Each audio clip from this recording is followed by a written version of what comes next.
Welcome to So Fun May 2021, and we want to welcome you here. And my name is Charlotte. And I'm Donna. And we'd like to let you know that we're coming to you from the Pacific Northwest. We have 11 stores that span from close to the Canadian border down to our capital in Olympia. If you are watching for the first time, we would love to have you comment and tell us where you're watching from. And if you've seen the presentations before, you know that if your comments come in, you are automatically put into our door prize drawing. We have 6 prizes. 3 of them will be given away today, randomly chosen from everybody who comments, shares, or posts this video. So get your comments in, let us know where you're watching from.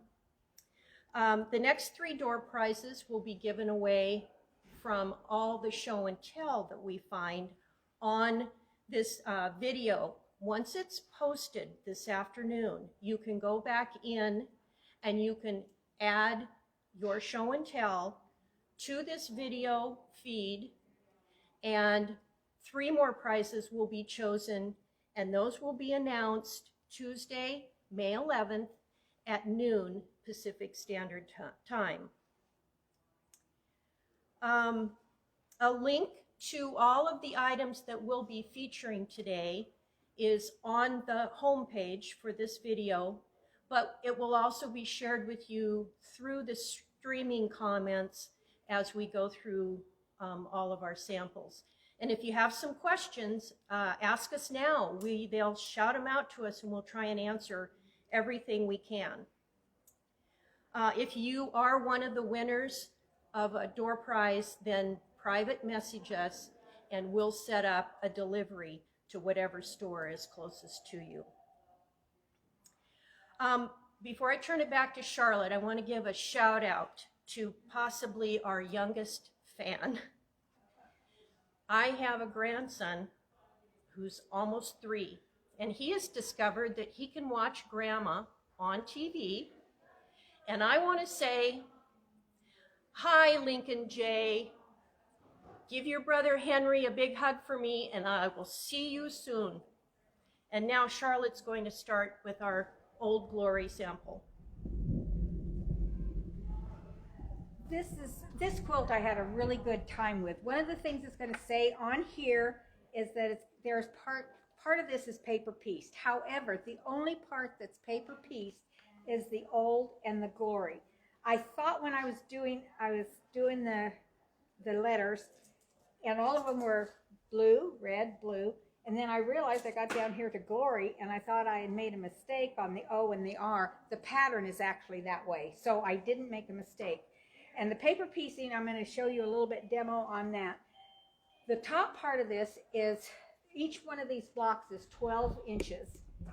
And I used a flying geese ruler for this tiny little flying geese here. The other flying geese here, I cut all of this with my AccuCut. So we sell those machines, and so if you don't have one, you can contact our stores and they'll be happy to sell you one. And it makes your cutting about in half. Some of it has grunge in it, some of the red is grunge, and the other fabrics are just all patriotic. And I quilted it with King Tut thread on my long arm, and it kind of looks like a flag, and it has some stars in it. And Carrie's probably going to get as close as she can to that. It was a real fun project. I thought it was a little bit smaller than it was, but it came out really, really nice, and it was fun to do.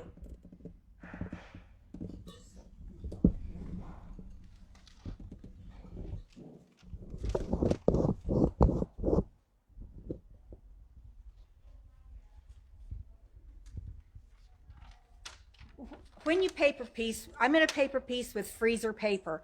I never liked paper piecing before, and I had said I would never do paper piecing again, because normally you're going to sew through these lines and then you have to take the paper off. I use Reynolds freezer wrap, freezer paper. Now it has a waxy side on it, and then it has a paper side. You're always going to print on the paper side. You're going to iron your fabric to the side that has the wax on it. Now, I didn't want to copy all these out on freezer paper, so I decided that I needed to run it through my printer. And the thing about with the freezer paper, because it's in a roll, it didn't want to go through my printer very well. So what I did is I stapled a regular flat piece of paper on the back, and then I could run it through and print it at the same time. So on this demo here, one of the things, your first thing, this is one of the blocks, and this is my it's going to have three colors here. And the first piece you put on is going to be wrong side toward the waxy side of your paper. You iron that on, and these are the coolest rulers. I've had add a quarter rulers for a long time. This is a special ruler because it's called add a quarter plus. The plus is this side right here, that's a beveled side, and that is going to allow you to fold this freezer paper exactly on that line and down. Once you do that, you're going to take the ruler, turn it over, and you're going to cut a 1/4 inch seam allowance right here. So now I know that I have a 1/4 inch seam allowance, and then when I put my next piece of fabric there, I know exactly where to sew it. My next piece is this red. It actually says white for me, but I have red here. And I made sure that it's going to be big enough to cover this spot. You have to make sure that you have it big enough to cover this. So I'm going to take this over to the sewing machine, and I'm just going to sew.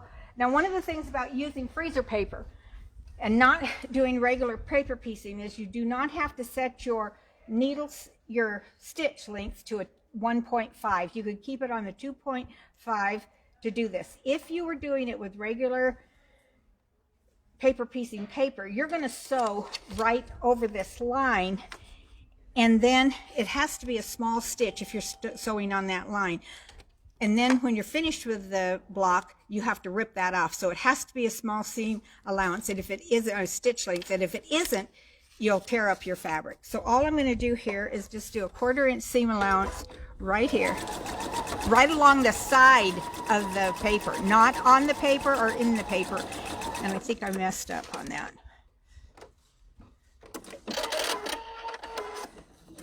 Oh, here, I put it over far enough. Oh, yeah, I did. Okay, so now there's my next piece. Let me get this. And I want to press it down, and I want to get this real nice, and the seam allowance real nice and flat. Press it all the way down.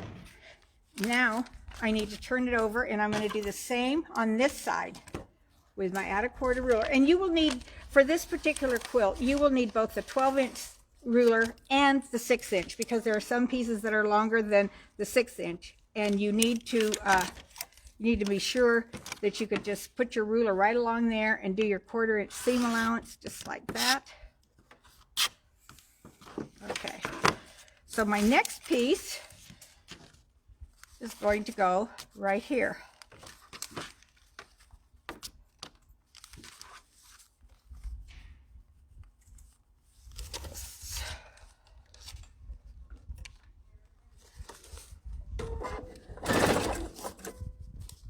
Let's get this right.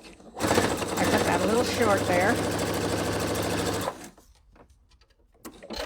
Now, the coolest part of this, and the funnest part of this, is when you press this piece over here.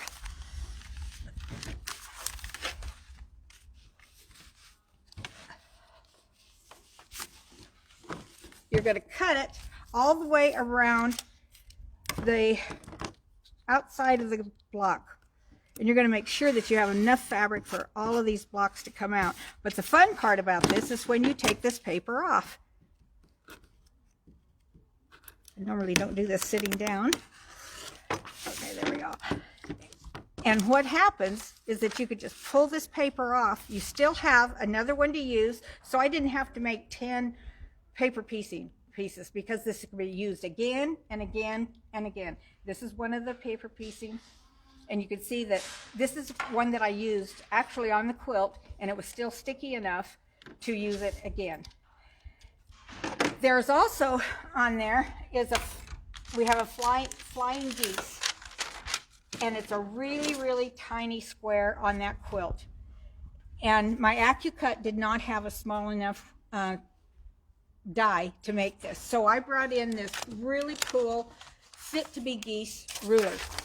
It goes from a 2.5 to a 6.5 flying geese.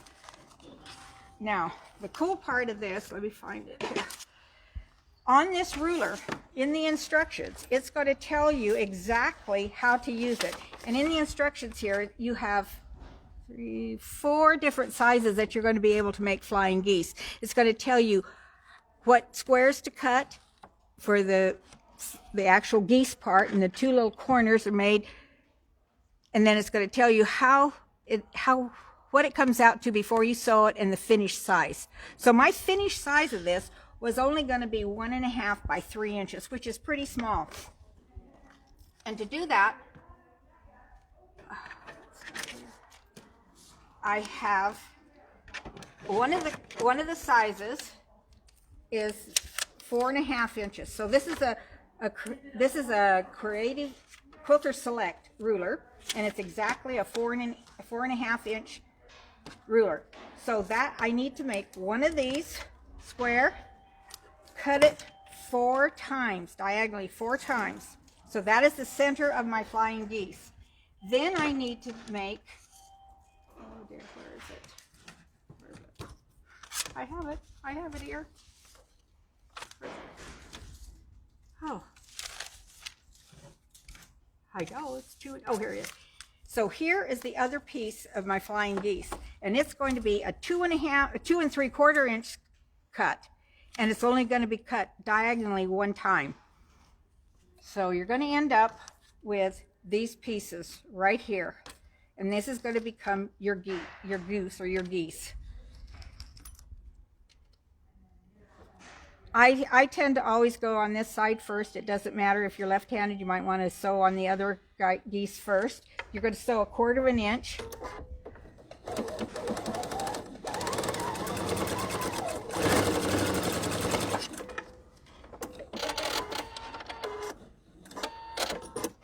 Press it.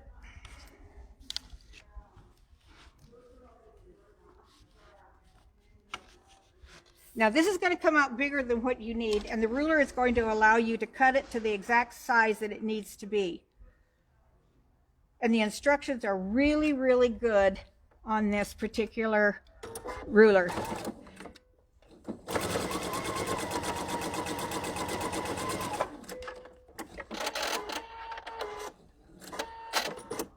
Okay, so let's press this. Now is the fun part where we get to cut it.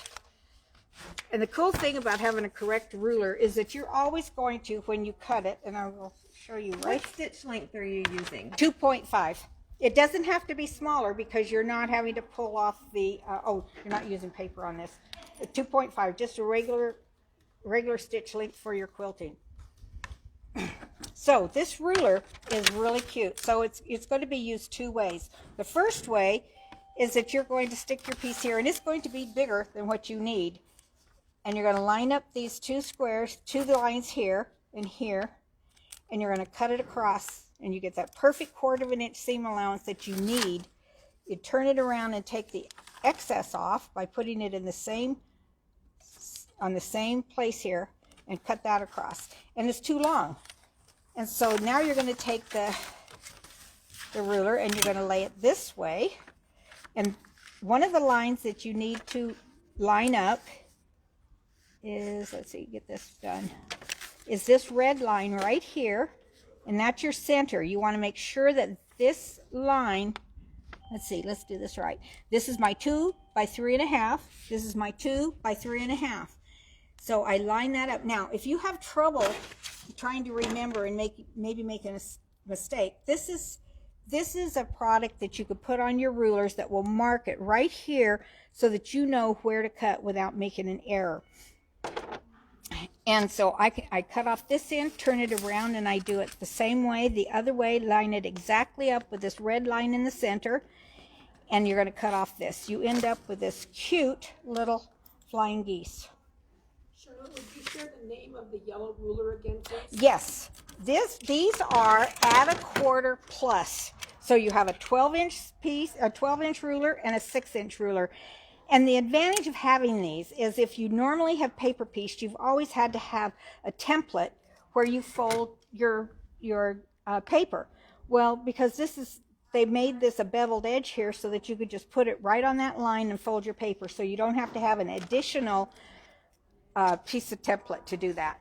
And in this flying geese ruler, they put in a really nice fit to be geese is what the ruler's called, and they put in a real nice quilt that you can make and the instructions to make it.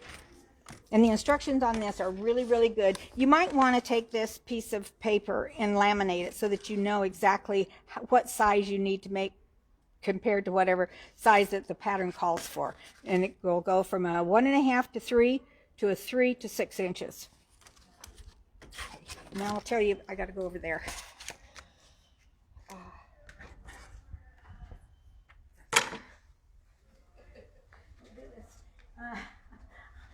We got to do this right. Okay.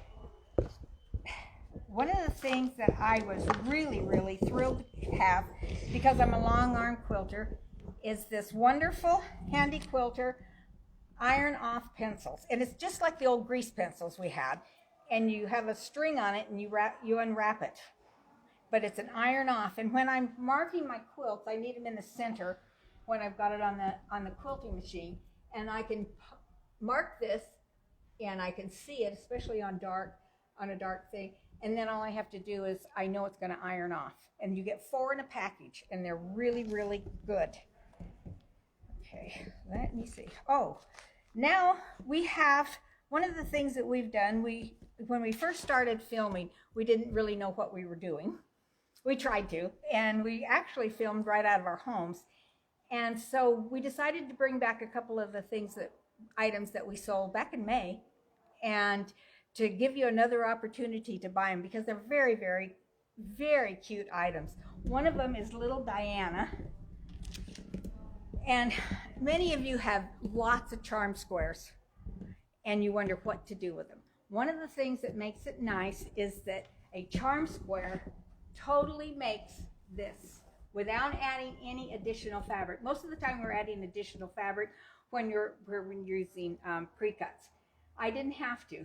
I had a jelly roll, and I had a fat quarter, and I think I might have had a 10-inch square of layer cake of this. So I took the leftover jelly rolls and I put it on the back and then used black to go around it. I did not add any additional fabric. You can add, and Donna will tell you that she put a border around hers and you can make it longer. But the ideal thing is if you want to use up those really cute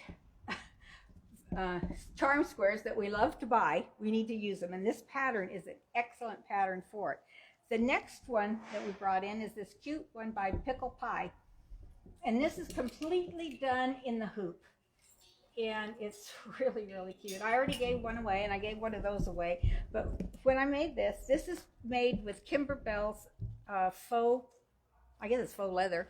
And it has many pockets in it. The cool thing about this is you can put your cell phone back here. You can put anything in here that you need to keep safe. And you can also, when you're making these, if you want to put RFID, I guess it's fabric in it, where a person cannot read or scan your items. But the nice thing about this is a crossbody bag, and this will be close to your body, and that way you can keep your cell phone there and you can get it out when you need it. But that's by Pickle Pie, and this all comes with it. This is a little flower that you can make right in the hoop. So that's that. And now we're going to go to Donna. So here's my little Diana. And I had black, red, and white charm squares, but I had some extra whites left over. And so I decided to add 3 more rows to my little Diana. The pattern size finishes at 14 by 35, and this is probably more like over 45 inches long. And I achieved that by adding 3 extra rows, plus I did the border, and then I did a magic binding on the outer edge. Now you take your charm squares and you cut them up in 3s, and you think, why would I want to do that? But it's the way you shuffle them back together that gives you this really interesting pattern that moves with all your different charm squares. So cut them up, shuffle them, stitch them back together, and then lay them out until you've got a pleasing arrangement. And then my backing, I just used some things I had on hand.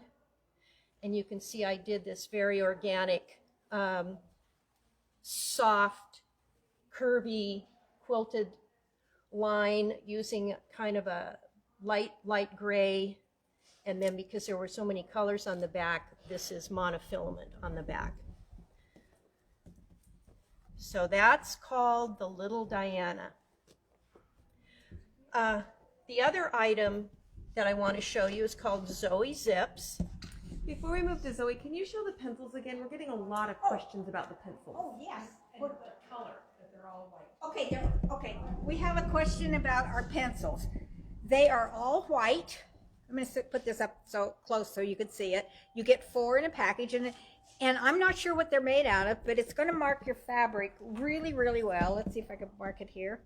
You can see it. I know I can iron this off, so that is what you're going to be able to make. I only need to, when I'm quilting, I only need to know where my center is, so I can just put that down and I can line my needle right up with that, and then it irons off with no problem.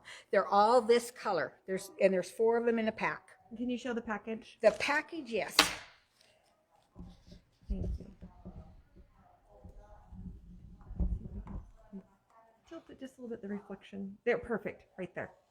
Awesome. Thank you. Okay. And then we had 2 people have asked, what is magic binding? Donna. Magic binding is a 2-color binding application. So you can see the black, and then there's this little flange of red, and it allows you to put your binding on from the back and fold it to the front and stitch right there in the ditch. And I have done an instructional sheet, and I'm not sure if it's on the website or not, but I do have that, and I can make sure that Carrie gets it and goes into, there's a place on the website where there's some instructional. Yeah, we'll make sure it gets added to the May So Fun page. Okay, all right. And I love magic binding because it gives that extra little oomph of color. Plus I do all my binding by hand. And so this way I can kind of speed up the process by putting my binding on with the sewing machine. So someone's asking, what do you mean by shuffling the material? So you had a charm square that was this pattern, and I've cut it into 3 sections, and I used 1 here, 1 here, and 1 here. And that's how I shuffled it. Now, there's instructions how you can stack your charm squares up like 4 or 6 at a time, and then you just take 1 off of one side and then shuffle down to the next layer. Or you can do it, you can just shuffle it by hand. So, does that make sense? Okay. It's not actually like shuffling, but Actually, mine on and just toss them up. So let's go on to the Zoe Zips, which is a lazy girl pattern. And this is a zipper pouch with zipper handles, and it is based on a square. Now, I love lazy girl patterns. They're in full color. The instructions are so clear. And she uses plenty of pictures, which I have to have. So what you're going to learn with this is how to install the zipper, and you're going to be able to complete with the 11-inch square this little size, which would be great for a rotary cutter or maybe a big pair of sunglasses or any kind of sewing notions or makeup or jewelry. The 13-inch square turns out this way. And these are all fully lined when you get done. And the zippers are tucked inside that seam. So it's all finished. You end up with 7.5 by 2.5 by 2 inches deep and 9.5 by 3.5 by 2 inches deep. And if you've bought zippers that are longer than what you need, then you can add that zipper onto this basket style handle. So that is half of a zipper that's tucked into that end seam. In this case, I had a huge long zipper, and I just kept them zipped together and added them full size.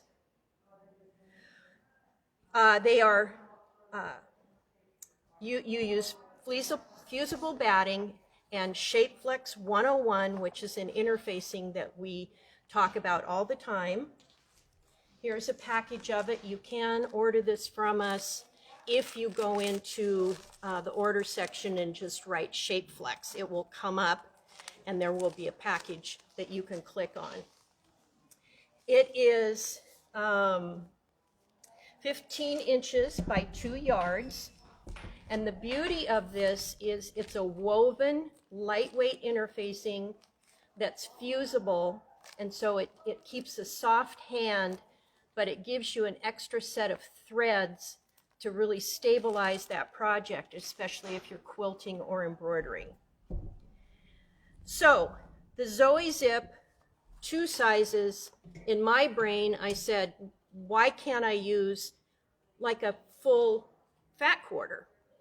So I cut out an 18 by 18 inch square, used the same technique, and that's what you end up with this size.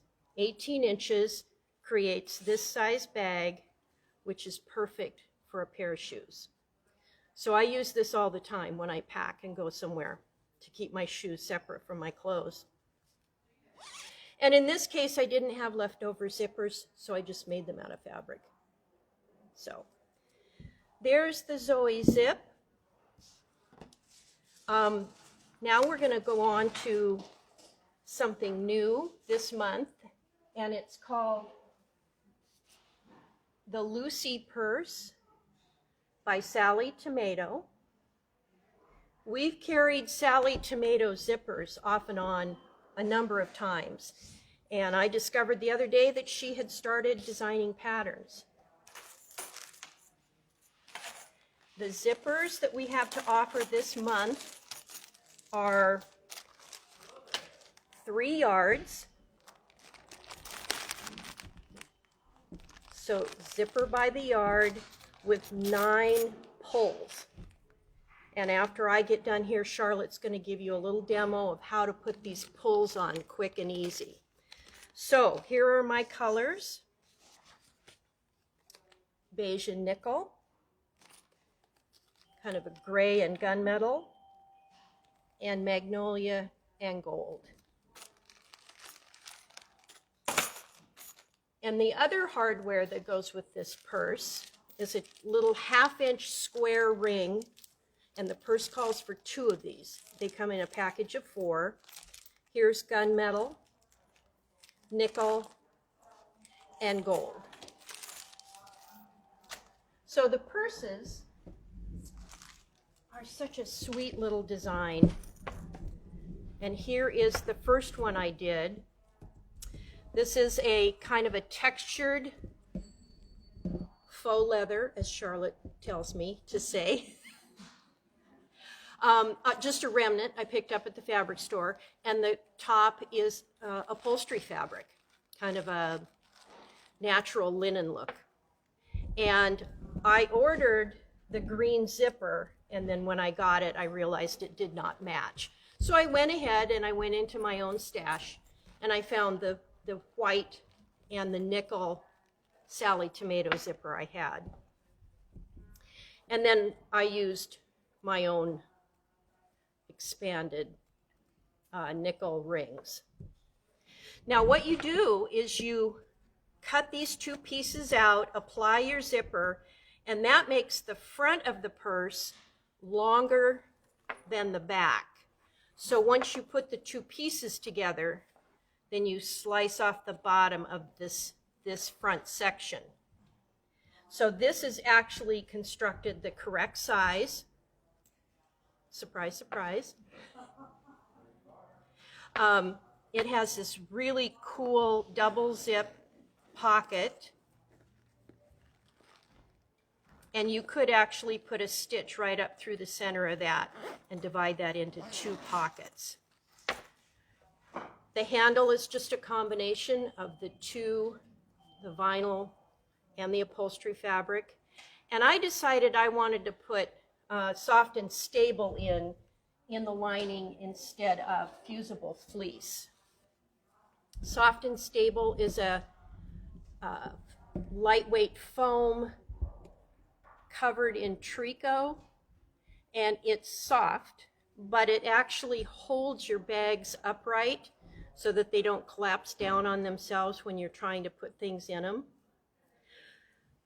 And this I quilted to the lining.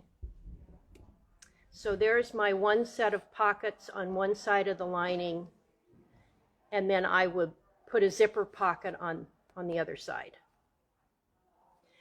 What I discovered is that was not the thing to do. So because this is so narrow up here where it joins to the handle, that the soft and stable really was too much. So use the suggestion from the pattern, get some fusible fleece, lightweight fusible fleece. You do need that shaping for the top of the bag, but my shaping is too thick. And I had a heck of a time turning this zipper and bringing the rings up through it. So the second one I did, I thought, well, I'm just going to cut the back panel larger. And so when I inserted the zipper and had the larger front, then I had a larger back too. And I didn't have to trim off.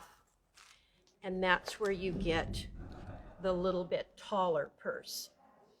And there wasn't any waste. So this is another printed faux leather.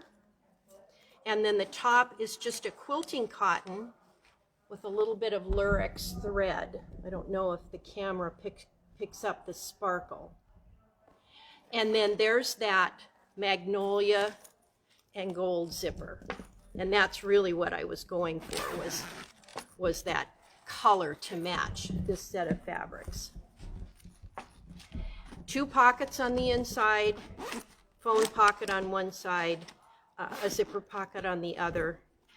Now this one, because I'd had so much trouble with the soft and stable, I didn't use any batting in here, and you can see it really needs some kind of stabilization.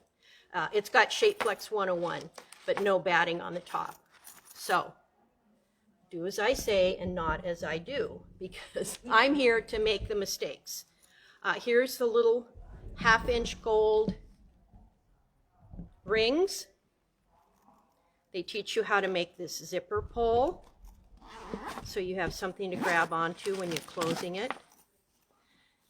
And then the 1/2-inch strap, and this one was made long enough to be a crossbody bag. So really cute design.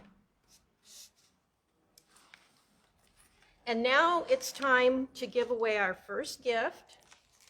So quick question, somebody was asking, could you use cork for the bottom of the bag? Absolutely, good question. What, could you use cork? And of course, on my notes that I skipped right over, cork, vinyl, faux leather, and craft tex. Many of you probably have rolls of craft tex that you're not sure exactly what to do with them. And the bottom would make a great craft tex base. And you can also add feet. We do not have the feet this month, but I did add them from hardware in my own stash. So,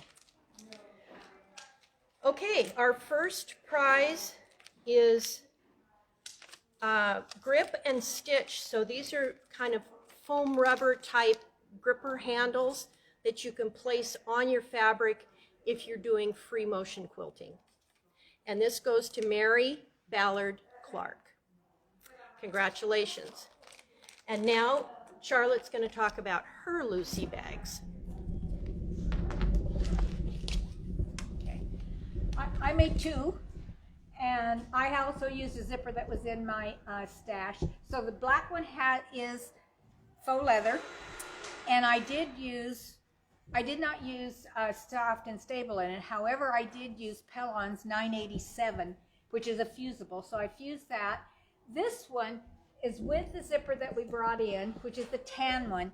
And this is home deck fabric. And I found the same thing to be true with this purse as Donna found with hers, is that if it was just too much to turn if I put 987 in it. I just couldn't get it turned and pull the handles out because it was way too thick. So I made another liner without anything. This one is lined on the black, and I did not put any pockets on the inside because I'm a dumper.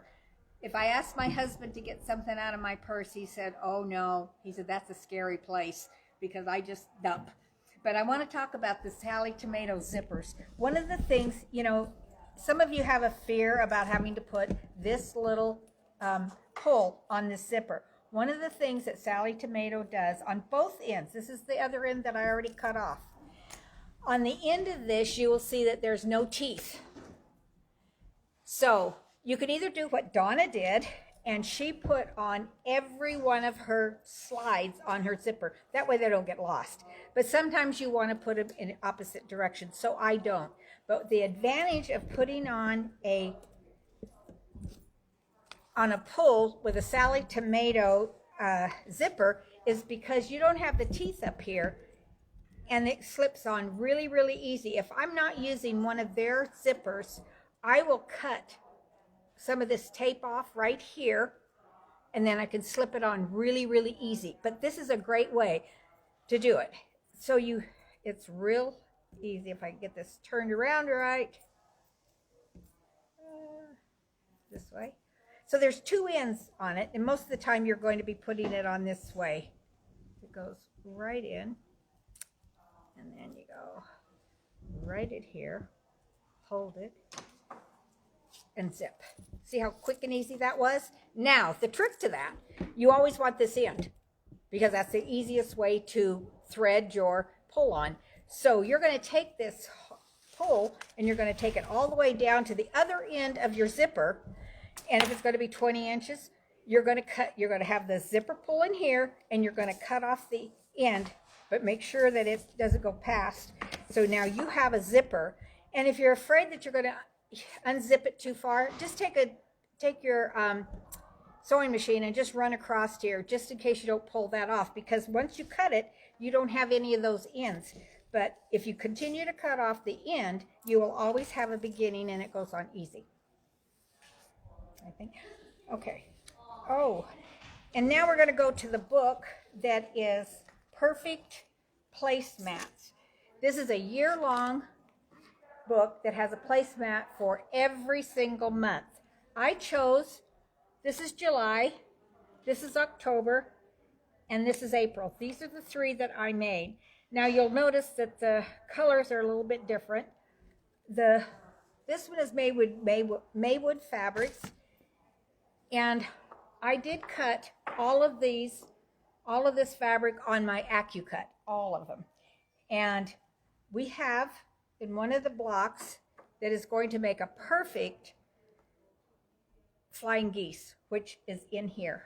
It's right in here. Let's see, I can't point to it here. It is right here, and here, and here, and here. So using my AccuCut, I was able to cut all of this fabric, and I have no waste that way. It comes out perfect every time. And then all I did is straight stitch quilted around that. The next one that I did is April, and this is also Maywood. And this particular Flying Geese, the Flying Geese that I got with my AccuCut when I bought it is a 3.5 by 6.5, and it was the perfect size for this. So I again used my AccuQuilt cutter on that. I did use it cutting all of this, and just straight line quilted all of that. I did make placemats the last time I did, and a table runner the last time I did So Fun, and it's made out of these colors. So I can actually have 8 placemats. They won't perfectly match, but all the colors will, and give them away as a gift. People like to get placemats. I just attended a bridal shower, and I gave a set of placemats. There was more fuss over that I still heard about it when I went to church, about the placemats. And, you know, make them and roll. I just rolled them up and put a nice bow around them, and they make a great bridal gift, and they also, bridal shower gift, and they also make a great gift if housewarming for people. Just find out what their colors are, and they'll love it. What's the finished size of the placemat? Let me see. They are, some of them are 20.5 by 14.5. 20.5 by 14.5. So I'm sure that's how big they are. So they are really a beefy, really a good size, placemat. One of the things that I do when I do any of my top stitching and all of my quilting is I make sure that whatever color I'm using to quilt on the front, I use the same color in the back, just in case you have a little bit of tension that doesn't go perfectly. Because if you use a different color, you might see that come through, and you don't want that. The next one that I did, which was these were just done with fabrics that I had in my resource center. I have one granddaughter that loves orange, so I'm sure that's why I have orange. And it was perfect. These were all batiks. And these were the Flying Geese. So I was again able to use my AccuCut and cut all of this without having anything extra. You don't have to cut off anything. They come out perfect. The dog ears are cut off of them if you have an AccuCut. And then what I quilted is I quilted just leaves and real cool leaves all over the back of that one. Let me see what. I think that's what I have to say about my placemats. Donna's going to tell you about hers. So I've done books from these artists before. This is Lavender and Lime. They're skinny little books, but they're just chocked full of instructions, and you can get maybe a project done only having to look at 2 pages. Maybe it'll go into 3, but they're so concise and they're beautifully illustrated. Plus, if you're unsure about your colors, they give you the color numbers of what they suggested and what they used. So that's on the front and the back cover. And so that's a real big help with people who aren't comfortable picking out their own colors. Now, I did February and October. Now, I wanted to test these patterns out first, make sure I knew what I was doing, and so I don't want you to think that you can only do placemats from this book. These are basic quilt designs. So the first one I did to practice what I call card trick is I made a pillow. And their version of it is in a monochromatic red and pink design. And I wanted to try and do mine in the same color tone, but just go solid and pattern, and see if it would read also that way.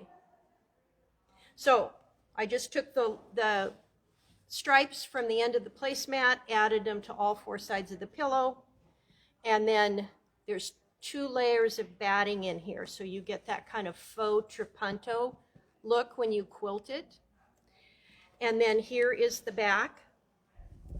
This is kind of an ombre valentine fabric that I don't know why I bought it, but it was meant for this pillow. And then this just zips out, and there's my inset. So that was my test on Card Trick. And what I ended up with is the 4 different patterns with the solid red. This is my favorite quilt block. And I think it's the first quilt block I ever did. And then the 4th one is up there. And then I used the same fabrics to do this runner. And then I just did some straight line quilting with the help of my favorite tool, masking tape. And we talked about this in January. This is an idea that a lot of quilters are using to create a straight line for their quilting. And then on the backs, I have 4 different Valentine fabrics. So you could have these out for a month, and then just on February 14th, turn them over for 1 day. And then there's a 4th one up there, and the same with the runner. There's 2 Valentines on the runner. And then here again, I wanted to do a test on the pumpkin design. Their suggestion was to do this little block inside the pumpkin.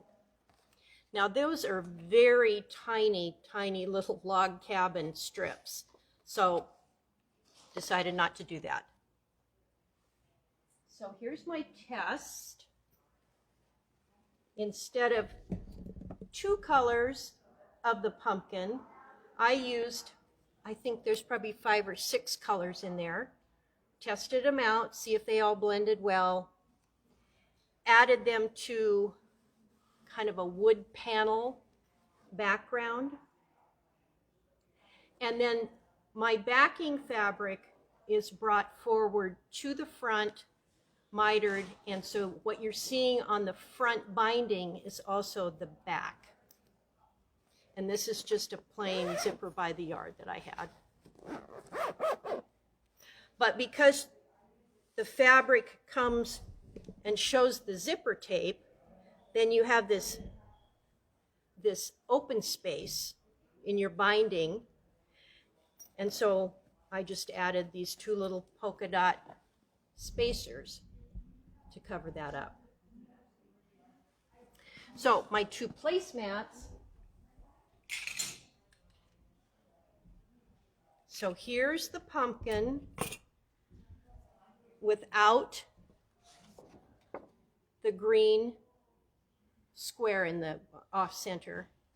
And then for these 2 blocks over here, these log cabin blocks, instead of doing monochromatic green, I had these Halloween fabrics. So there's spider webs, candy corn, and some black and orange polka dots.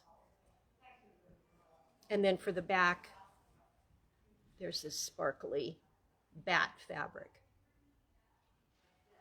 So those were the 2 I did out of that book. I just love their designs. Don't just think that all you have to do from these is make placemats. You could make a 4-patch wall hanging. You could do any number of things with these designs. So it's a great book to have.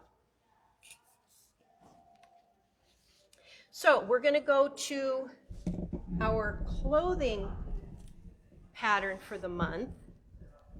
It's the Sophia Swing Coat and it was designed by Amy Barrickman for Indigo Junction. Now, I always like to give you two options. The first one, this would be considered my muslin. It's the first one that I did.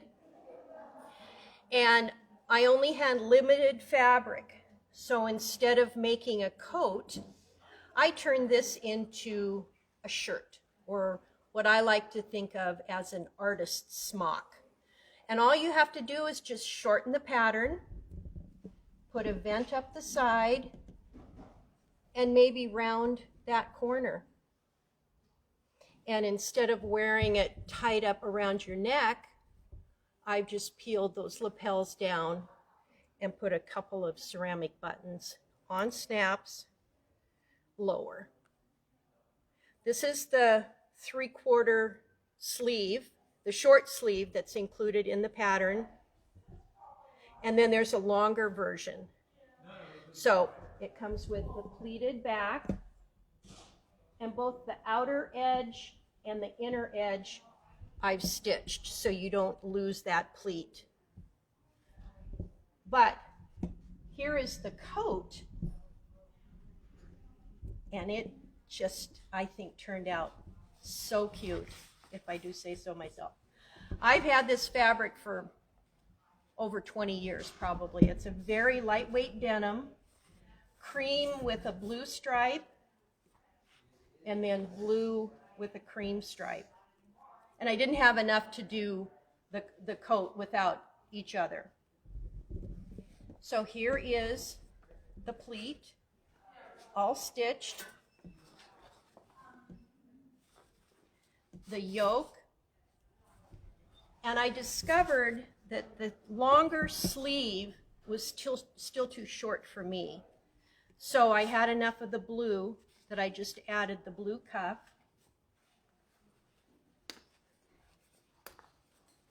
And then the blue is on the facing. And then I want to give a shout out to a vendor called Maker's Mercantile, who has a stellar collection of buttons, and that's where I found these big coconut buttons. But I think the real feature of this coat is the fact that I used Odie coat over the fabric. And this gives you an oilcloth waterproof finish. And Charlotte is going to give a demo here on the most economical way to put your Odie coat on. But the way I did it is I took my pattern pieces after they were cut. I put the Odie coat on to within about a 1/2 inch of the raw edge, let it dry overnight, and then did all my stitching. Put the coat together. It's got side seam pockets.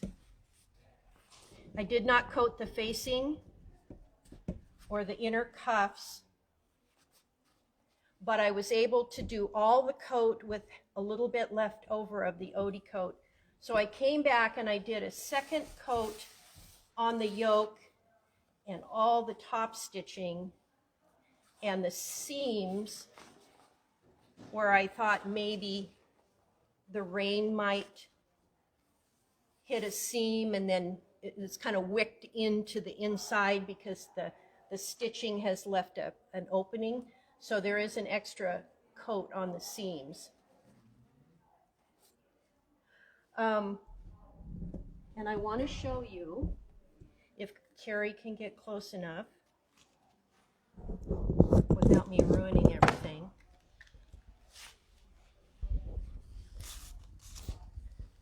Here is what the fabric looks like, just the raw fabric when it's wet. And here is what happens with the Odie coat. See it dripping down? It's just waterproof. It's awesome. I love this product. We brought it in about 6 or 7 years ago, and I used my first jar to make a floor quilt. I coated the back of it twice, and it's intended to go out in the grass with my grandson's teepee over the top of it. And then that way the dewy grass doesn't make everything he's wearing wet. But if you say, well, I don't need to do a floor quilt and I really don't want to put a coat together, think about all the things that you could coat like a mug rug. Little few scraps, 9-patch, make some mug rugs. These squares are all coated in Odie coat, or Can even you wash things that have been coated with Odie coat? yes, it is washable. And someone was asking if you could coat machine embroidery to make it, cover machine embroidery with it. Yeah. Yeah, and I've stitched through it with the top stitching. I would definitely put some kind of stabilizer on the back. My choice would be Shape Flex 101 to give some extra strength and stability. But yes, you could embroider right through it. You could make tablecloths. Here's another little mug rug where I've just coated the white. First thing I would do is I would set up a coffee cup down and there'd be a coffee ring on this. So just the sentiment has been coated. Does Odie coat stiffen the fabric? Not terribly. And that's what I like about it. I have made a raincoat out of vinyl coated linen, and it cracks and it's difficult to work with, but you can see that this is almost as soft as the original fabric. Not quite, but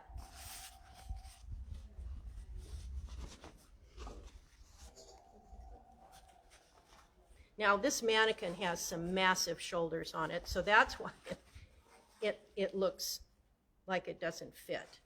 But I used the extra large lines on the pattern, and it created an extra generous shirt, but the coat's perfect in case I want to wear a couple of layers underneath. So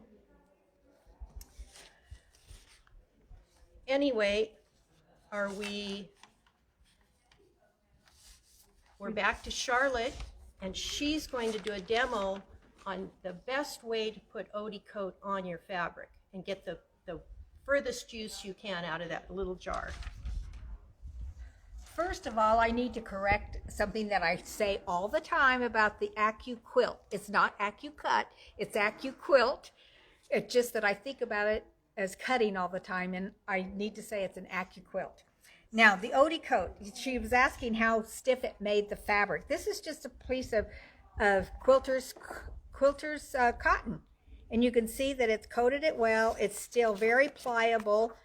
And how I did that, and you can get a credit card if you don't have one of these. And one of the things that I would use this on, I would use that on the inside. I would coat the inside of my lining for a cosmetic bag. Any bag that you want, even now that we have so many grocery bags that we take into the store, you could line the inside of that with the Odie coat. And what it's going to do is if anything spills on that, you're going to be able to just wash it away.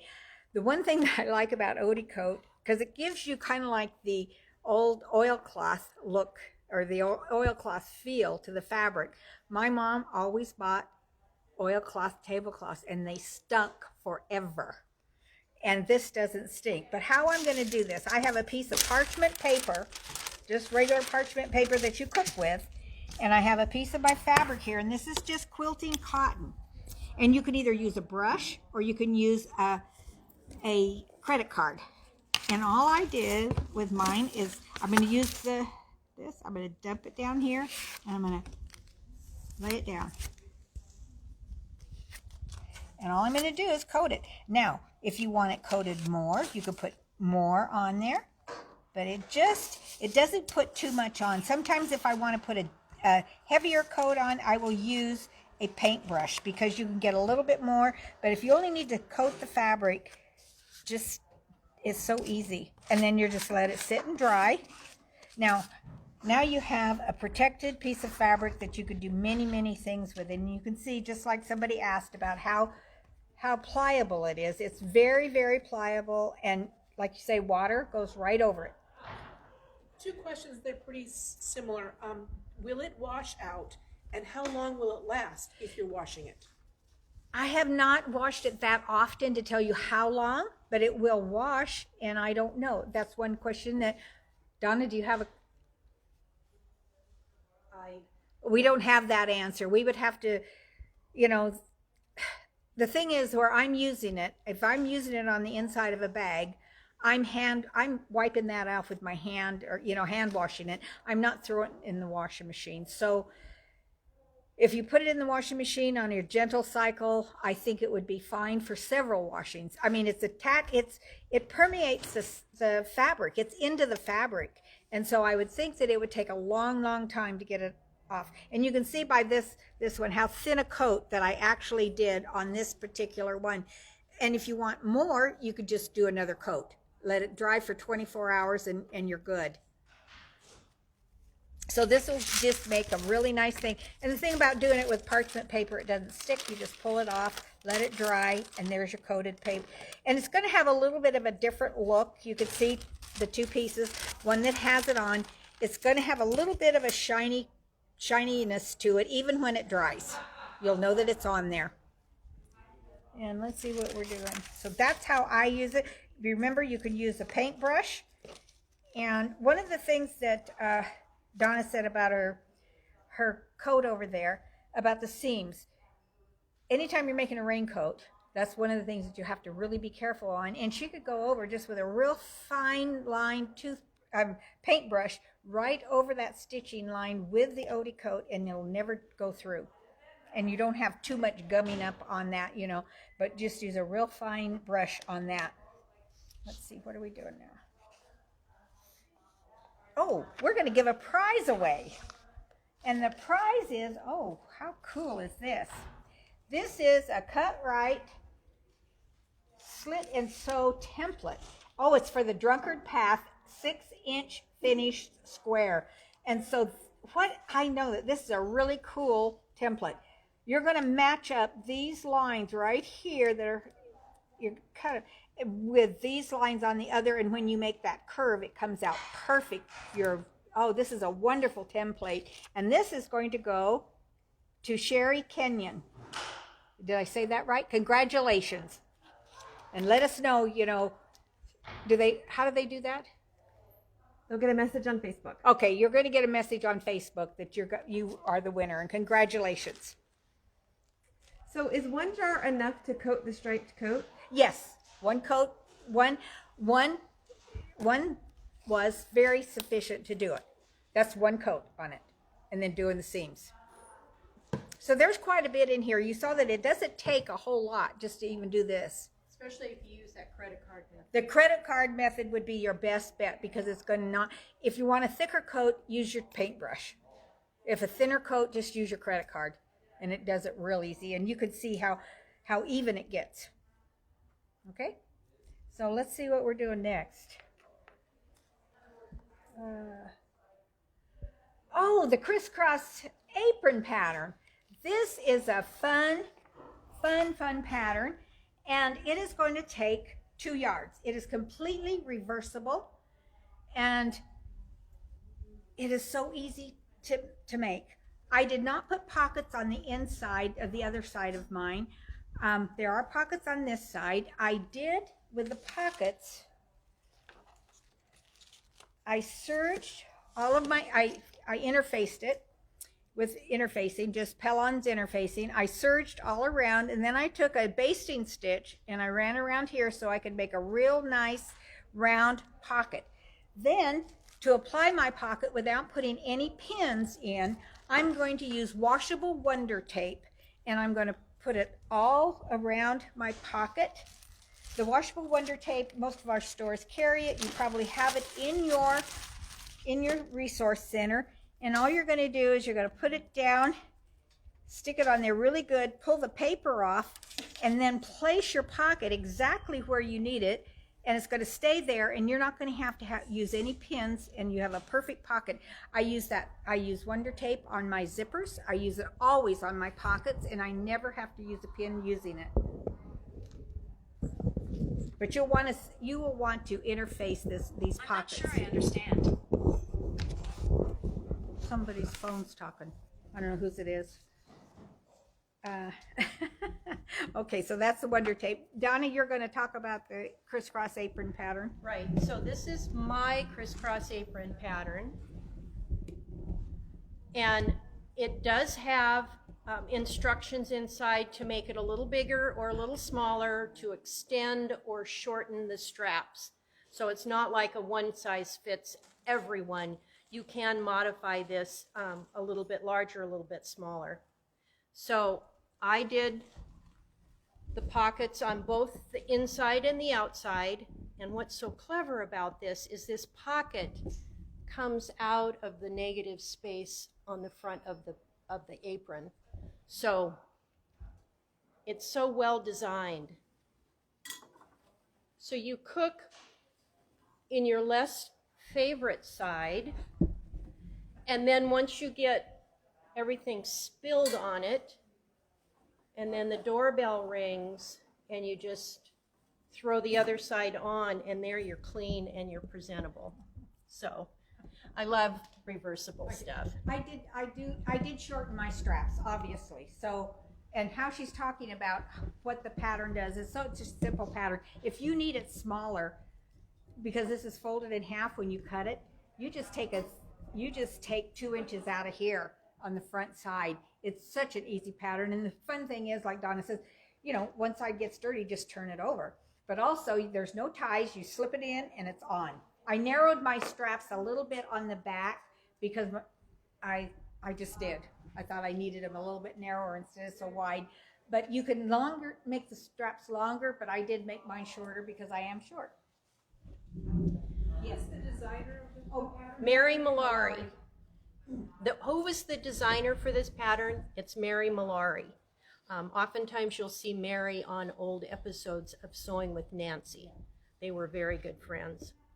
I've been reminded that I skipped right over a product that I loved. Now, Charlotte showed you briefly the 4.5 inch Quilter's Select ruler, but I used it, and I'm going to ask Carrie to turn down to this placemat. This placemat is constructed of tons of half square triangles, HSTs, if you see them in their shortened version. So a half square triangle is half one color, half of another. And this seam right here is very vulnerable because it's cut on the bias. So actually you construct them together and stitch and cut. But you're making it a little bit bigger than what you need. So here is a half square triangle and a quarter square triangle. And that's what makes up this block. Once you've made this block, it's a little bit too big. You need it to be 4.5 inches. So you're going to place this 4.5 inch Quilter's Select ruler with the diagonal line right across the line on your block. And then you're going to trim up all 4 sides. And the easiest thing that I find is to get a turntable so that you can cut 2 sides, turn it, and cut the other 2 sides without having to reset your ruler every time you move a block.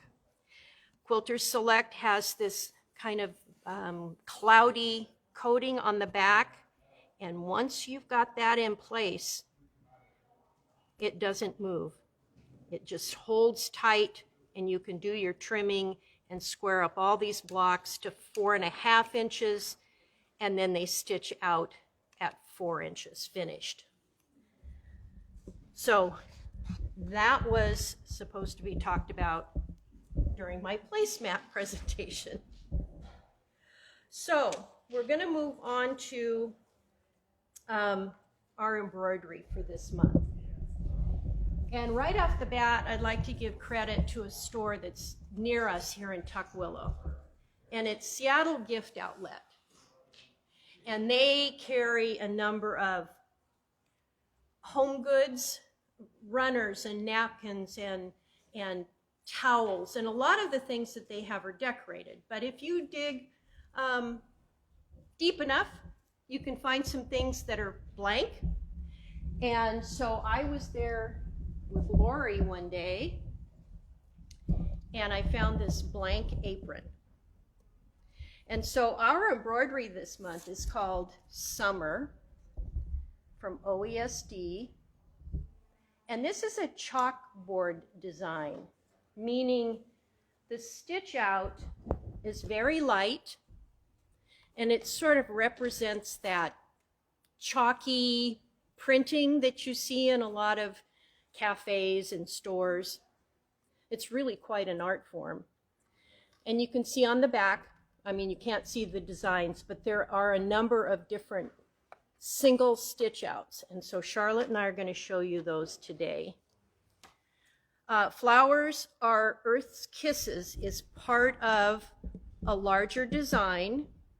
I just isolated it, made it as big as I could in my on my FOF, and then just applied it to this blank apron. Can you hold up the sign one more time about the Seattle Outlet? Yes. Check their website. They're open 2 days a month, the last Friday and Saturday of every month. But there's their website, and it's just so much fun to go in there and search for, especially embroidery things. So one of the other designs singly is a bicycle, and then Charlotte has the full design that she's going to show you. This is stitched out on a black dinner napkin. And no matter how many times I tried to center this on a canvas, I didn't succeed. It still was just a hair off. So I just brought my polka dot ribbon and ran it down this side to kind of camouflage, but don't tell anybody, it's off by a few inches. So, but it gave it a great way to hang it. So fun design. One of the things I will say is you can do these individual stitch outs, but remember the stitch count is really light because they're trying to emulate a chalk drawing. So it's really kind of cute by itself. But whatever you do, do not try and put it on a patterned fabric, because being a light stitch out and then the pattern in the background, yeah, this is just going to go in the rag bag. Although I did learn how to mirror image this cherry blossom. So this is like 2 different stitch outs. So, and there is that Shape Flex 101.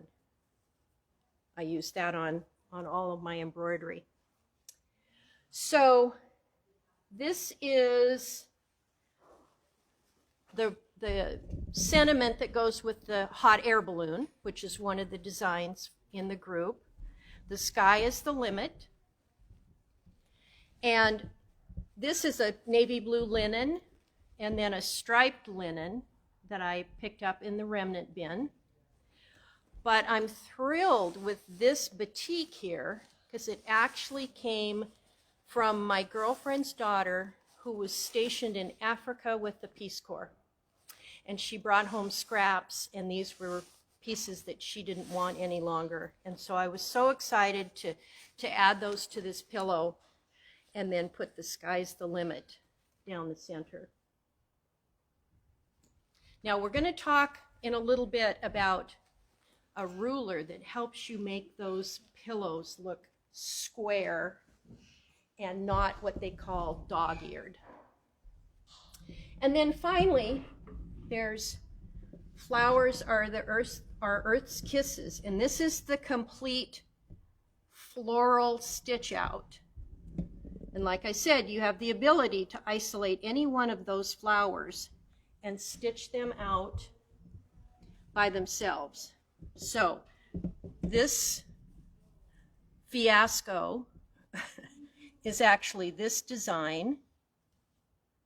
And I have reduced this design down so that it would fit in my 200 millimeter hoop. Now, Charlotte told me that the best thing to use when you're doing chalkboard embroidery is a certain black fabric, and 2 minutes later I'd forgotten what she said. And so I was at Seattle Gift Outlet and I found this runner, and it's very sheer, and it had pineapples on one end. Well, just whack that off, and there you have the blank that I used for this banner. I've just put a rod on it with more of that ribbon. So I really kind of had a little ensemble here that could conceivably go together. So one of the things that I used to help stiffen my fabrics so that I didn't get any wrinkles or puckers that stitched out so nice was this fabric stiffener by Spray and Bond. And it's much stiffer than, say, what do we use all the time? Best Press. And if you use more than one coat of this, you're going to spend a little bit of time washing it back out again. But if you have something that you're really concerned might pucker, then this gives you a great stable canvas to work with. And then of course you're going to want to interface it on the back side. So this is the fabric stiffener. And Charlotte, would this be a good time to talk about the corner ruler? Okay. Before we do that, you're going to do it? No. Okay. Oh, what? Where are we? No, we are at the, let me just go, we didn't put this pattern up, and people were asking about the crisscross apron pattern, and this is Mary Malari's, and it's just a great, easy apron. And I learned to wear aprons because my nanas always wore aprons, and I always thought they looked so cute, and it does actually protect your clothing, because I probably should keep one on all day because I drip coffee down me and everything. But anyway, I love aprons, and this is a real nice, easy apron to do. Remember, 2 yards, that's all you need, and it's done. Now, my OASD, this is the actual full size. Donna shrunk hers down. This is the full size that's in the hoop that's done. And I decided to put mine in a frame and hang it on the wall. I absolutely love it. One of the things that I didn't use any fabric stiffener when I did that, but I don't want any puckers. And the thing that I'm going to do is I am going to best press my fabric. I'm going to put Shapeflex 101 or Pellon's 911 interfacing. These are interfacings. The interfacing is what that makes your stitch count be better for your fabric. Your embroidery stabilizer is for stabilizing the stitches. So behind this, because it's going to be a flat thing, I use Heat and Stay by Floriani, and it's a tearaway, fusible, very stiff stabilizer for your stitches, and you'll end up doing all of these stitches without one wrinkle on it. You can use your fabric stiffener. I had not used that on that. Also then, with Life is a Beautiful Ride, I put that, just like Donna did, I put that on a canvas, and that's the full size for that. And I'm probably going to hang these out. I'm going to hang that one out underneath my porch in the springtime. And then what I I make a lot of, I do a, oops, this came apart. I do a lot of towels. And I like to put a nice hem on the bottom of this. So this is just the bicycle. It's a single design in that. And I thought red just put it just right. So when I do my towels, I am going to press them with best press a couple of times. Make them nice and firm. Then I'm going to take Floriani's Stitch and Wash Fusible. And it fuses to the back side. And the thing about Stitch and Wash Fusible by Floriani is it's a two-part stabilizer. It washes away part of it, and what's behind all of your stitches stays in that design all the time for the length of your towel. So it's going to stabilize those stitches after many, many washings. So remember, it's a two-part. You tear away the part, and what's behind it is going to stay. And I use that for buttonholes. I do for decorative stitching, because you want to, on a buttonhole or decorative stitching, you need that stabilizer to stay in the fabric for that. Now, I'm asked a lot of times how I do my hem, because my hem is full hem, just like a pillow slip. I'm going to cut off, and this is what I actually cut off from the towel. I cut it a little bit shorter. So this is the amount. It depends on what size. I had a 9-inch piece of fabric for this, and when I fold it in half, you get about 4.5. So it depends on what size my cuff is going to be on how much I cut off, because if you don't, you end up with a towel that's this long, and it's just a little too long. And then, I don't know if you can get this. This is how I make my cuff, and I'm going to lay it. The reason I cut the bottom off also is to be shorter, but also it has this nice big chunky hem in it. You don't need that. So I'm going to lay my fabric before I sew it down, and I'm going to lay it here, and I'm going to mark it. And I'm going to actually put a mark along each side where I'm going to stitch. I want a 1/2 inch stitching on each side, and I want this to be a 1/2 inch down. Now we've sold these, and there are rulers. The old Dritz ruler that were metal. This is not metal. And so I can lay this across and make a perfect 1/2 inch seam there. Once I get that done, I'm going to run a piece of steam seam along each side and iron that on, pull my paper off, turn this to the right side, pull out my corners, and slip my towel right into this. And if you want to, you can mark a 1/2 inch and a 1/2 inch on this side, so you get it perfect across there. You just lay it in here like this on both sides. I usually put my seam allowance to the back, and now I'm going to press it, and it stays there, and then I'm just going to do a top stitch right across there. Now, if you don't want to do a top stitch along there, you could do a decorative stitch. The more you pay for your machines, the more stitches it has on them, and they're there to use. Remember to use them.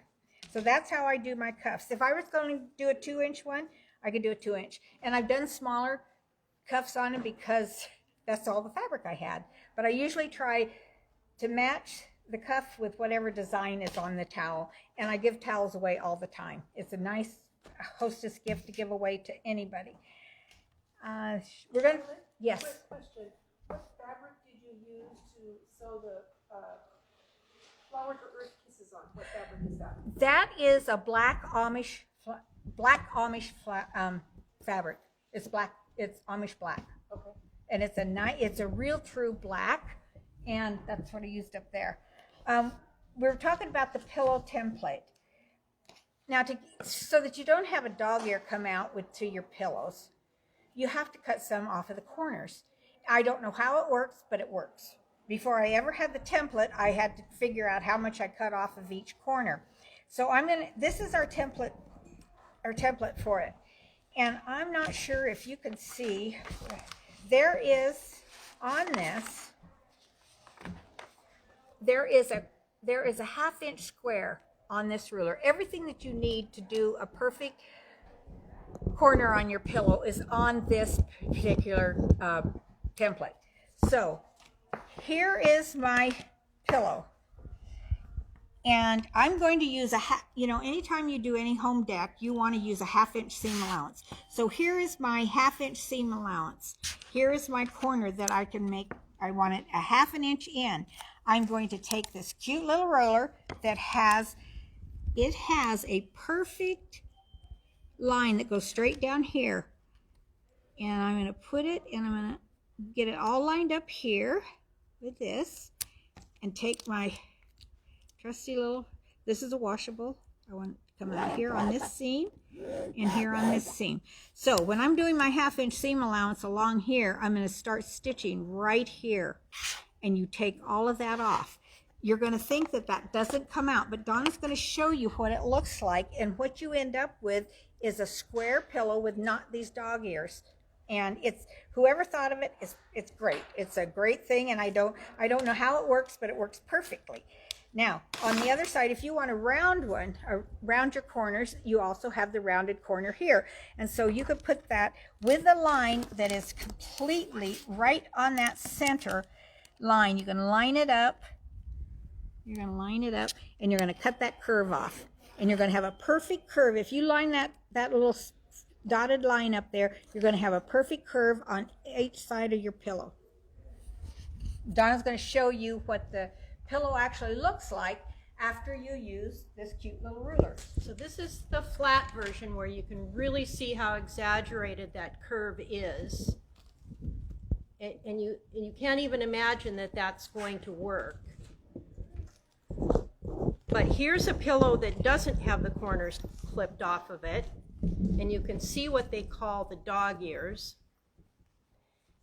And after the designers get done doing that on TV, you have rabbit ears. I mean, it's so exaggerated. But here's the same idea with that ruler used. Now, once it's stuffed, it looks perfectly square, even though it is not. It's got that gentle curve, but once you get all your stuffing in it, there's no more dog ears. Especially if you don't do this, which just makes me crazy. I know, you hit it. Karate So, chop it. yeah, so that's that wonderful ruler. Okay. And what's the name of that ruler? Oh, it's right here. It is a pillow corner template by Fabric Confetti. Instructions are great inside. Just read it, and you'll love it. You'll love how it turns out. You know, like both of us don't understand how you can curve it and it comes out square, but somebody was smarter than we were and made this cute little ruler for us. Yeah. And we appreciate it. I appreciate every ruler that I have. Now, the second book that we had this time was called Easy Does It 3-Yard Quilts. Now, there are 3 sizes. This is by Fabric Cafe. There are 3 sizes to every quilt. There's only 8 quilt patterns in here, but that you actually have 3 more of each, or 2 more of each one of the sizes. Now, to make it the 3-yard quilt, you make it the lap size. So if you're going to make it any larger, you're going to have to add more fabric. But this makes it's such a good, easy pattern. Like, these are the total, what's on the back here. And Anne gave me, one of our other Sew Fun sewers, presenters, gave me all this fabric in here. It's 2 different kinds, and I saw this and I thought, oh my gosh, that's busy enough. I could use that fabric and use some of it. And I did cut it with my AccuQuilt, all of the fabric, all of the stuff. There's half square triangles in it, and there's, you know, all of these are half square triangles. So, or you could use it as a flying geese that make that. And I had this particular fabric in it, in my sewing stash, and then I just used the print, and I still have a lot of this fabric left, so I don't know what I'll do with it, but I have enough of it to probably make another complete quilt. The next one this is called Lightning. And I've had this fabric in my resource center for an awfully long time. And it was just, it's called Lightning. And I want to tell you, it goes up lightning fast. This was also cut on my AccuQuilt. all the pieces. And it's a rail fence is basically what it is, but it's the biggest rail fence that I've ever done. And this is all from my resource center, and I didn't have enough to make a total back with one piece, so use up the fabric. I want to use up the fabric. And one of the things with this COVID going on is that it kind of forces us to use what we already have. And I'm already 40 miles from any store, so I need to use up what I've already put my money on. These are the two that I did from that particular book, and I think Donna's going to tell you what she did. And these are the lap size quilts. These are, one of them's like 52 by, let's see what it is. Had the pages. Oh, where are they? They're not too terribly big, but they're lap size, and then you can go up to a, I think, what did she say it here? Size. The pictures and everything have, these are the two different sizes in here that go up. The instructions are extremely easy to follow. There's pictures on how you're going to lay it out and how to enlarge it. And she gives you all the information that you're going to need. This is only done with three fabrics. Easy. So Donna's going to show you what her 3-yard was. Okay, the first one I want to show you is called Farmhouse Chic, and its finished size is 43 by 60. And this is her suggested fabric choices. Very subtle. You can almost not see the changes between the blocks.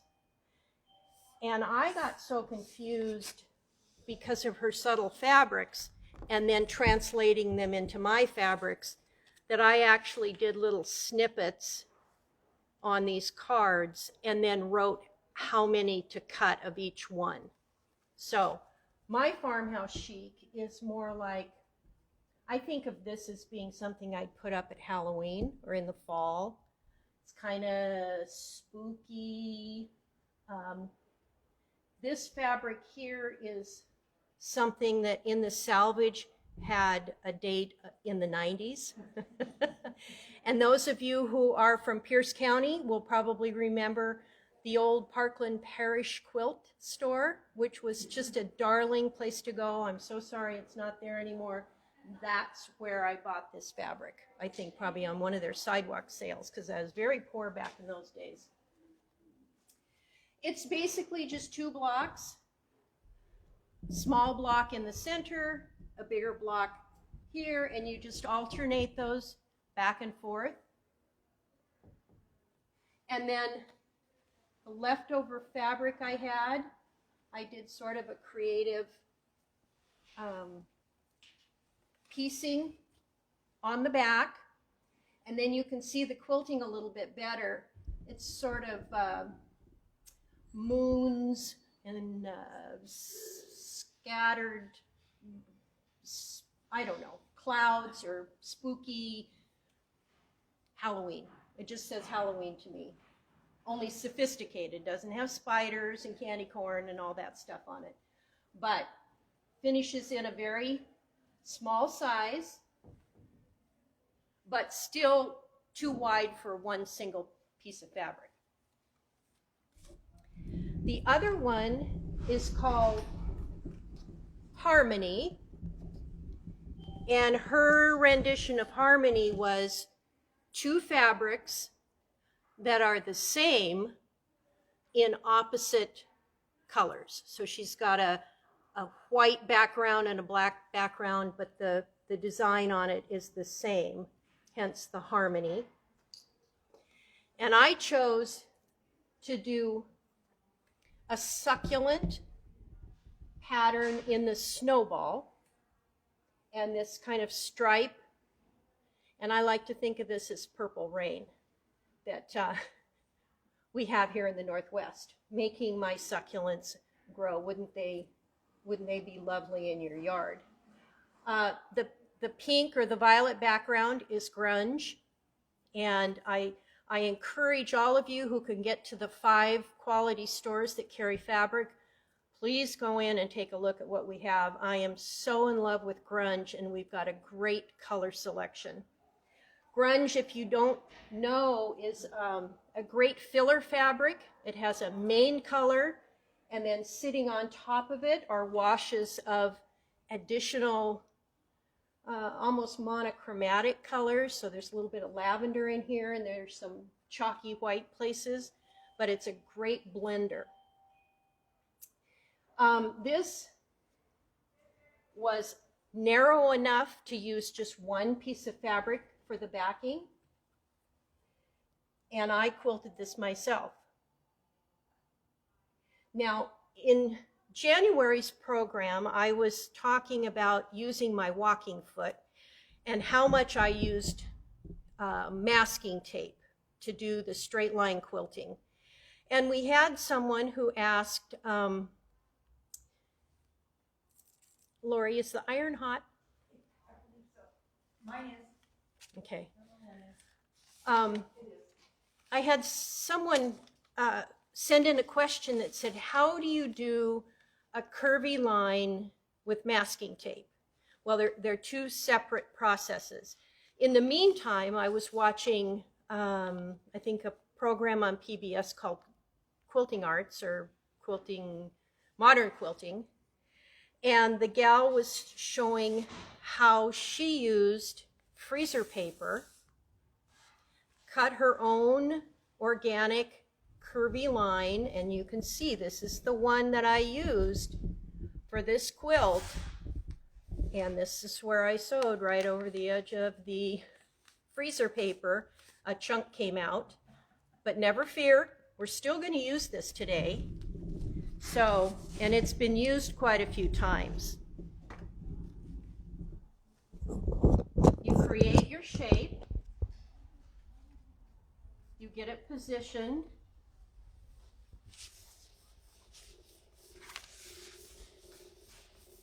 you're going to iron that down, and there. And then with your walking foot, and today I've got a really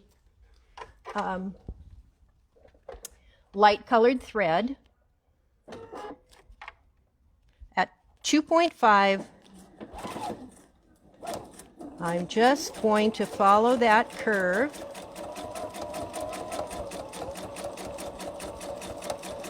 And for new quilters, this is a good way to have something to eyeball. If you don't want to do these curves freehand, now see, I've just come a little bit away from that.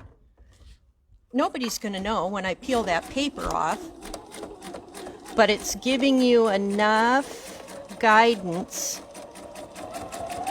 to follow that organic curve.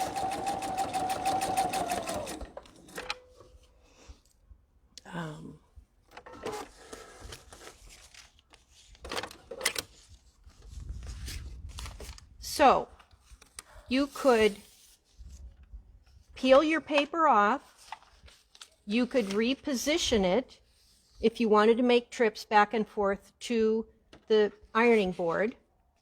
You could also turn it upside down and have it cross over. I mean, the sky's the limit, whatever you want, but this is a good way to do a curved line that's consistent over the whole top of your quilt. Now, I finished mine with this new foot. Now, on the freezer paper, is the shiny side down? Yes, the shiny side is ironed to the fabric. And it's in the old days, it was actually wax, but today, if you'll read the Reynolds package, it's actually plastic. And so that's why it adheres, but it doesn't leave any residue. So here is my new foot.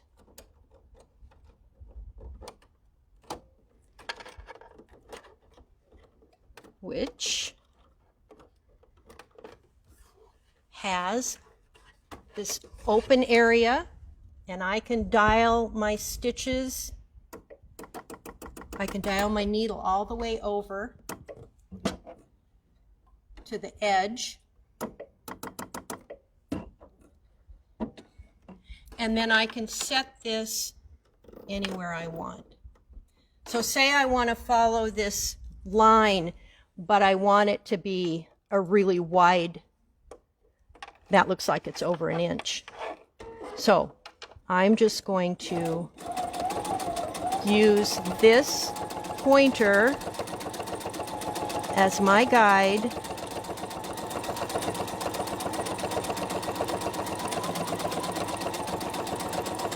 Oops, see, I'm off the line, but you know,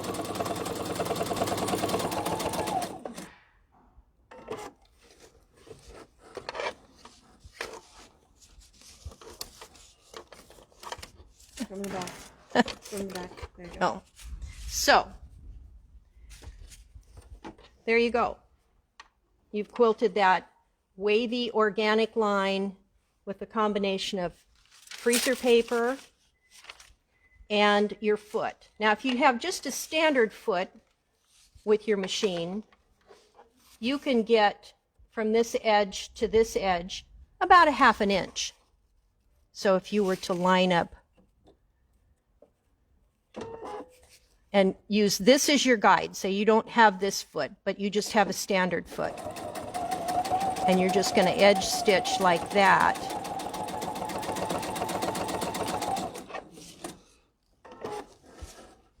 You get more of a half an inch. So it's up to you how wide you want your quilting to be. But I thought this freezer paper as my first guide was such a great idea. And I still do watch PBS every Saturday morning because they're still coming up with great ideas. Donna, what is the name of that foot? It is the name of the foot, adjustable guide foot with the IDT, which the IDT is your walking foot built in on the foff. So it has, the walking foot is now unengaged, and the walking foot slips right into there. Now I bought a foot before that didn't have the IDT feature, and I couldn't use it with my walking foot. So I just discovered this the other day. So adjustable guide for the IDT walking foot on the foff. Charlotte, would that foot work also on the Vikings? Yes, it would. Would run on the Vikings as well? Yes, the new Epic 2. Epic 2. This foot would work on the Epic 2 Viking. Okay? Yeah. All right. And then finally, we have a pattern this month. Charlotte picks this out, and I adore this pattern. Do we have it here somewhere? Yes, we do. It's called Sidelines by Maple Island. And this is a great pattern to use if you have a huge floral or a big feature fabric that you don't have the heart to cut up. You want that full impact of that whole design. And I think a couple of the fabrics in there in the example are K facet. My quilt, I had bought a fat quarter collection a number of years ago, and all these fabrics were designed by Kathy Davis. This is, of course, is the biggest block in there. It's 12 by 18, and then you do these two side lights, and then you do these little squares in the corners, and all of these fabrics went together in the same collection. Plus there was even more, and I couldn't get them to fit. So I wanted to use every scrap I had. So you can see that some of these fabrics from the blocks are repeated here in the border. And I definitely wanted to bring your eye from that orange out to a little bit of orange in the border. And then all you do is construct 2.5-inch strips. You sew them together, salvage to salvage, and then you put it together according to the pattern. And it's so much fun. And so I had this quilted by my long armor, and she's done kind of a funky flower power pattern. And then I did have to piece the back, but it's flowers again with some fabrics to space it out wide enough. It's a lot larger than I anticipated. Maybe that's because I put a bigger border on it. I like the pattern so much at the last minute, and that's considered the lap size. This is called the wall size, and this is the rest of that collection.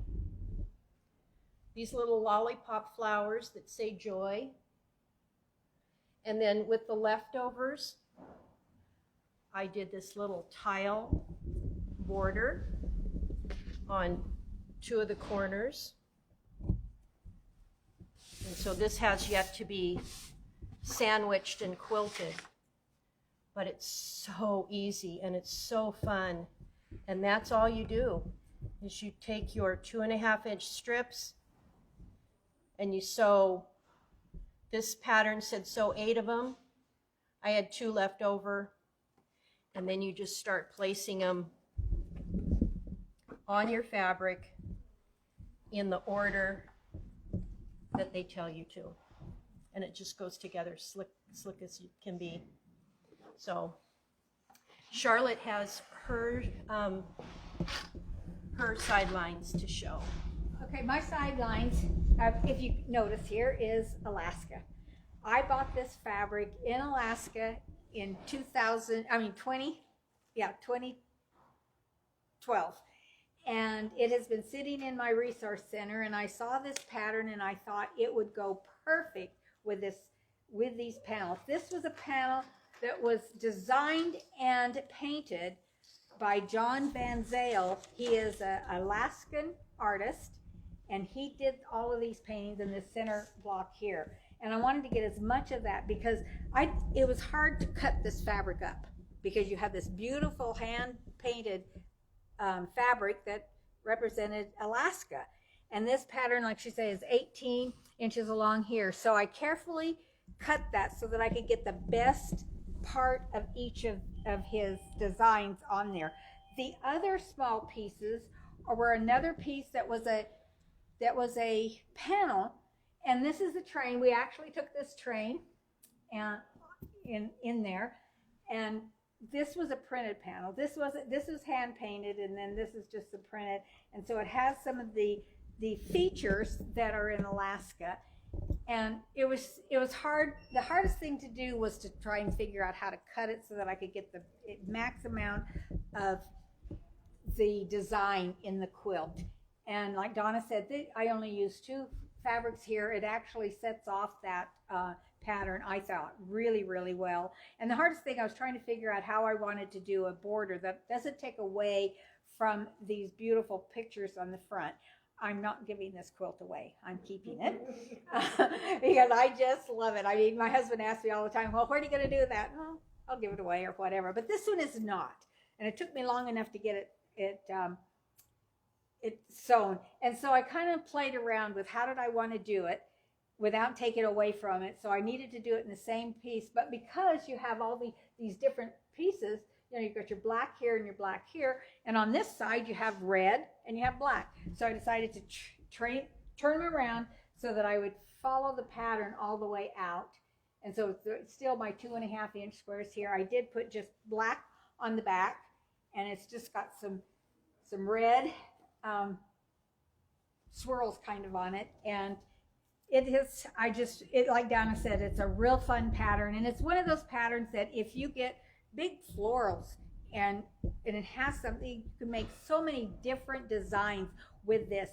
Anne was the first one that taught me about these patterns, you know, with the big block. What does she call that? Big block. And So they kind of look plain at first, but when you start adding your fabric to them, it just pops. And it was real fun and very easy to make. And, you know, I put, in all of my quilts that I did, I used an 80-20 batting in each one of them. And I like working with that the best. And then I machine quilted myself. Donna, are you going to show what Lori's last thing? So our Sew Fun manager, Lori, made this last quilt to share with all of you.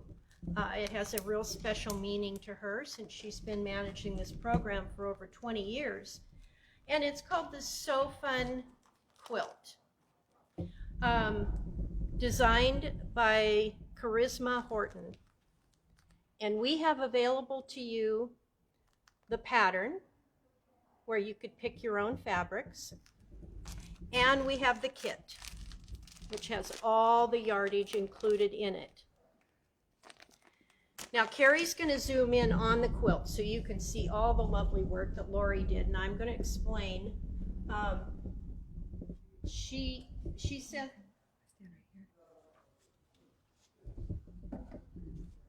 she explains that this sentiment, so fun, has such a special meaning to her that she just had to do this quilt.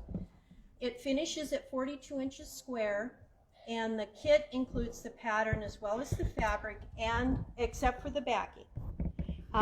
There were several pieces of fabric left over, and she has included them on the back because we can't waste one smidgen of fabric. The quilt is very easy to construct. The instructions were clear, and it is considered to be fat quarter friendly. So if you choose your own fabrics, you can put this together with fat quarters. Use your favorite colors.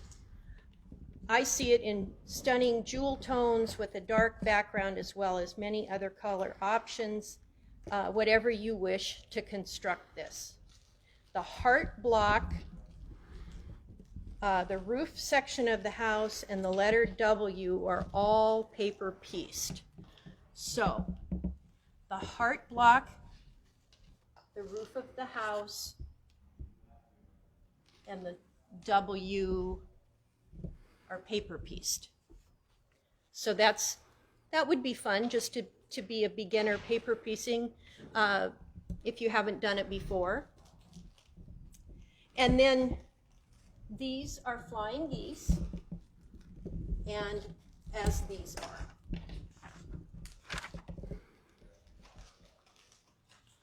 are. Square and square blocks and star blocks are repeated several times and perfect for chain piecing.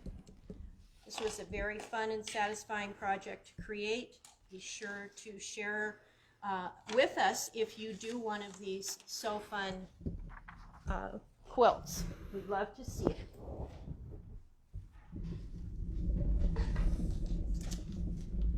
So we have come to the end of our samples.